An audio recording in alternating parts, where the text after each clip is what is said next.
all do, and the baby needs shoes, and I'm busted.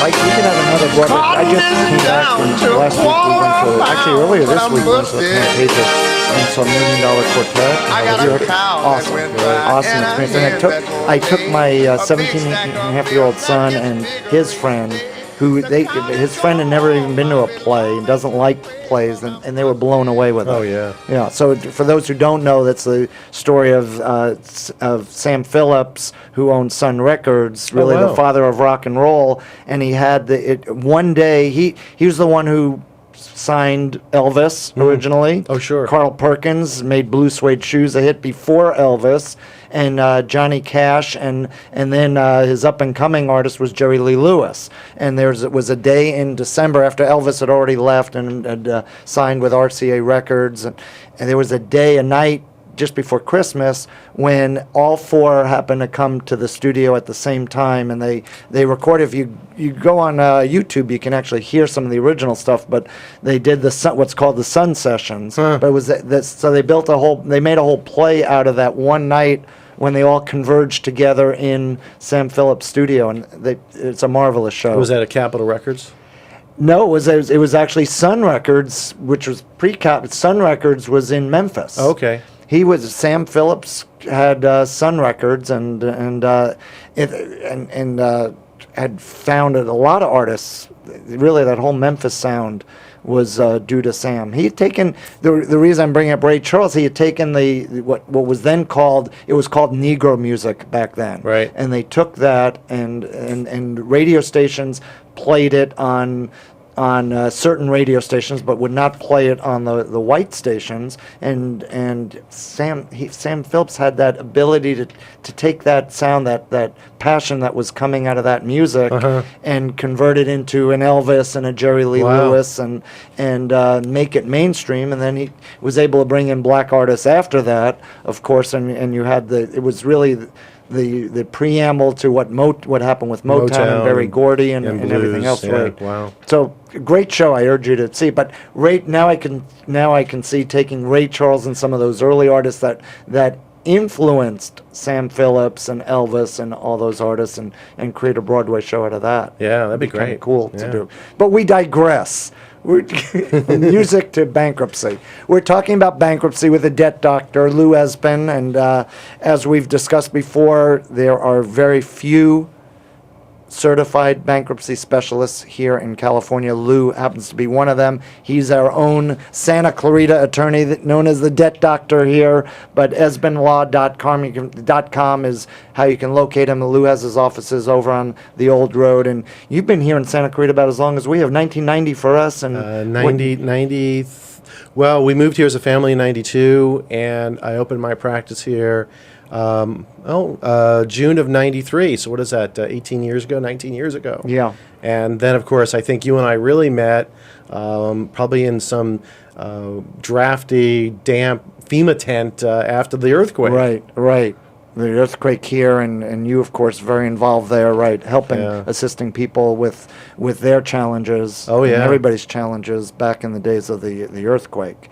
We're going through the top 10 bankruptcy myths, and it's kind of interesting to be talking about it. And as we mentioned earlier, Stockton in the news right now, being dwarfed by the healthcare Supreme Court decision. But Stockton, that's big news. I think it's huge news. It's really not getting enough national attention. I think it's a problem that is just being swept under the rug, and I think it's going to come back and bite a lot of people. But it'd be kind of interesting to come back here because our city, Santa Clarita, has been fiscally responsible and probably out in you're waving your head, but in comparison to the cities throughout California, Santa Clarita is one of the ones that has been, at least at that point, where they have been smart about not spending everything when the days were good and anticipating this. And so, well, I think that it would be a mistake of any city council not to sit down and take a look at where they are fiscally.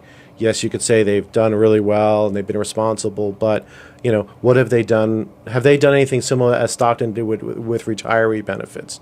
Have they taken on future obligations which are unfunded? I think that any city any elected leader who doesn't, and I use the word leader rather than official, any elected leader, because there's a difference between an elected official and a leader, who doesn't step up and really take a hard look at those things and begin getting the house more in order would be making a mistake. But it might be interesting to invite some of the city folks over for a show in the next few weeks and talk about the implications of Stockton and how we can make sure our house is in order here in Santa Clarita. That's right. So that would be a cool thing to do. As we work our way down the top 10 bankruptcy myths, we're up to number 6 right now, and number 6 is your spouse, partner needs to file bankruptcy also. Well, that's an interesting issue, and I'm glad you phrased it that way, because there are different issues that arise from it. It really depends. Let's talk about legal spouse first. So someone who's legally married here in California. But that's a loaded question. I like loading the question. Well, let's tee it up different ways. A man and a woman, okay, who are married, okay, they can file jointly a bankruptcy filing. They can also each file their own, okay, and for different reasons, one may be filed before the other. One spouse may have incurred a lot of debt before the marriage that maybe is non-dischargeable, and so you don't want to put the other spouse in, and so there's a lot of complexity that goes along with that.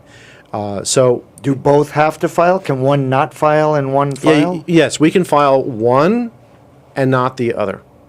Okay, but it really requires an analysis of when were you married, what debt have you brought into the marriage, did you have separate property?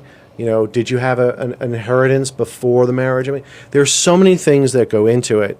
And then, the other one is, you say legally married under California law. There are, same-sex couples that got married in the gap.